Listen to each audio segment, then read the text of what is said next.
महत्वाची बातमी मराठा आरक्षणासंदर्भात आजपासून तर मनोज जरांगे हे मराठा समाजाला सरसकट कुणबी प्रमाणपत्र द्यावं अशी मागणी करतायत, मात्र ओबीसीतूनच घेणार मराठा समाजाला मराठा आरक्षणाच्या पार्श्वभूमीवर 1980 पासूनचा हा प्रवास आज 2025 मध्ये येऊन पोहोचलाय। मराठा समाजाला जे हवंय ते जरी आरक्षण मिळालं नसलं तरी आज त्यांना 10% एसीबीसी आणि ज्या मराठा बांधवांकडे ओबीसीचं सर्टिफिकेट आहे त्यांना ओबीसी मधून आरक्षण मिळते। हे यश नक्कीच मराठा समाजाचं आणि त्यांच्या नेतृत्वाचं आहे। या व्हिडिओमध्ये आपण मराठा समाजाचा संपूर्ण इतिहास पाहणार आहोत, त्यासाठी या व्हिडिओला शेवटपर्यंत नक्की पहा। सुरुवात होते ती 80च्या दशकापासून। स्वर्गीय अण्णासाहेब पाटील यांनी 22 मार्च रोजी मुंबईमध्ये पहिला आरक्षणासाठी मराठा मोर्चा काढला आणि त्याच वर्षी बीड जिल्ह्यातील मातूर या गावात एका मुलाचा जन्म झाला। तोच मुलगा पुढे लाखो मराठ्यांचा आशेचे किरण बनणार होता। त्या काळात म्हणजेच 80च्या दशकामध्ये अण्णासाहेबांची अशी मागणी होती की जे मराठा समाज आर्थिकदृष्ट्या दुर्बल आहेत त्यांच्यासाठीच आरक्षण मिळावं। पण नंतर मंडळ आयोग आल्यानंतर मागणी बदलली गेली। संपूर्ण मराठा समाजाला जातीच्या आधारावर आरक्षण मिळावे अशी मागणी होऊ लागली।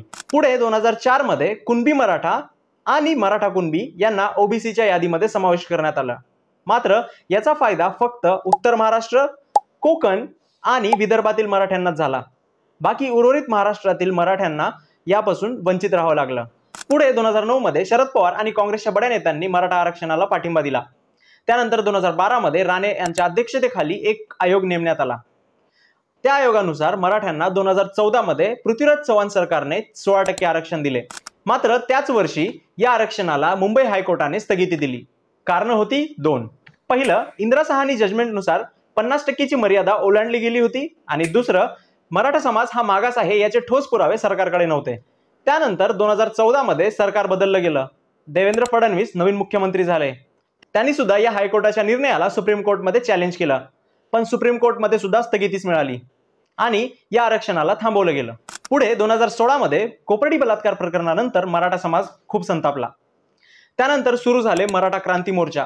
दबाव इतका वाढला की सरकारला एक कमिशन नेमावं लागली, गायकवाड कमिशन। या कमिशनच्या अहवालामध्ये असं सांगण्यात आलं की मराठा समाज हा आर्थिक व शैक्षणिक दृष्ट्या मागास आहे। त्यानंतर 9 ऑगस्ट 2017 रोजी मराठा समाज लाखोच्या संख्येने रस्त्यावर उतरला आणि त्यानंतर 30 नोव्हेंबर 2018 रोजी मराठ्यांना परत आरक्षण देण्यात आलं, ते पण 16%। पण पुन्हा वाद सुरू झाले। या आरक्षणाला हायकोर्टमध्ये चॅलेंज करण्यात आलं, पण यावेळेस हायकोर्टने आरक्षणाला स्थगिती न देता त्याचे प्रमाण कमी केले। म्हणजेच 16% ऐवजी 12% शिक्षणात आणि 13% नोकरीमध्ये आरक्षण देण्याचा आदेश दिला। त्यानंतर या आरक्षणाला देखील सुप्रीम कोर्टमध्ये चॅलेंज करण्यात आलं। 5 मे 2021 रोजी सुप्रीम कोर्टने या आरक्षणाला अनकॉन्स्टिट्युशनल म्हणजेच असंविधानिक असे ठरवले। Cut to 2023। 1982 मध्ये जन्मलेला तो मुलगा आज मनोज जरांगे पाटील म्हणून लाखो मराठ्यांच्या मागे उभा होता। त्यांच्या नेतृत्वाखाली मोठ्या प्रमाणावर मोर्चे, उपोषण आणि आंदोलने, त्याचबरोबर मुंबई वारी सुद्धा झाली। दबाव इतका वाढला की सरकारला 2024 मध्ये मराठ्यांना पुरा आरक्षण द्यावं लागलं, 10% एसीबीसीतून आरक्षण। या आरक्षणात 3 मोठे फरक होते। पहिला, 12-13% आरक्षणाऐवजी 10% आरक्षण होतं। दुसरा, आरक्षणाचा आधार गायकवाड समिती नसून नवीन बनवलेली शुक्रे समिती होती। आणि तिसरा, यामध्ये मराठ्यांना राजकीय आरक्षण नव्हतं। आजच्या स्थितीमध्ये मराठ्यांना 10% एसीबीसी मधून आरक्षण आणि ज्यांच्याकडे ओबीसीचे सर्टिफिकेट आहेत त्यांना ओबीसी मधून आरक्षण मिळतच आहे। पण मूळ मागणी अजूनही तशीच आहे, संपूर्ण मराठा समाजाला ओबीसी मधून कायमस्वरूपी आरक्षण मिळणं। तर हा आहे मराठा समाजाचा 1980 पासून ते 2025 पर्यंतचा संघर्षमय प्रवास। आंदोलन, मोर्चे, न्यायालयीन लढाया, त्यानंतर पुन्हा उभं राहणं, ही कहाणी सांगते मराठा समाजाचं अस्तित्व, जिद्द आणि संघर्ष। हा व्हिडिओ जास्तीत जास्त लोकांपर्यंत पोहोचवा। मी येतोय 27 तारखेला, तुम्ही येताय ना? तुमची कहाणी जाणून घ्यायला मी उत्सुक आहे। तर भेटूया 27 ऑगस्टला मोर्चामध्ये।